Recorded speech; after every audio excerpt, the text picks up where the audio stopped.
Morning hari ni 21 bulan 8 2026. First job Seremban 2 pergi Sendayan je. 32.90 sen. Dekat je lah ni, 10 minit macam tu lah. Dah perabot. Hey guys, next job Sendayan pergi Lukut, 43.90 sen. Motor Chris Motor Chris. Dia beli motor Motor ni sebab dia nak nombor je. Yang dia bawa motor tu pun Chris juga. Nombor dia 4444. Dia beli motor untuk nombor je ni. Okey busat ni. Nampak? Okey busat main nombor ni. Tengok kau. Dia bagi genap RM50. Angkat lah. Angkat. Dia kata banyak motor dia, macam-macam nombor ada. Tanya dia berapa untuk menjual nombor ni. Alah tak ada banyak lah, dia kata. Janji jadi wang saja, dia kata. Next job 48.90 sen. Lukut di Seremban 2 rasanya ni. 5G Jalan Perang Perak. Ni Seremban 2 rasanya ni.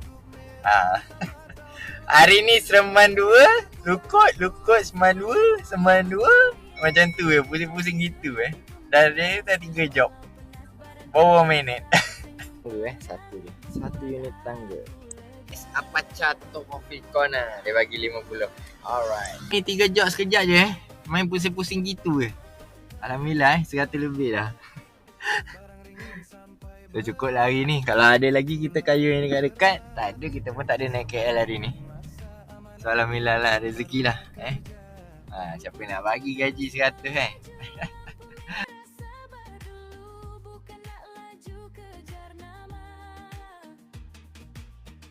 rezeki berkat sentiasa.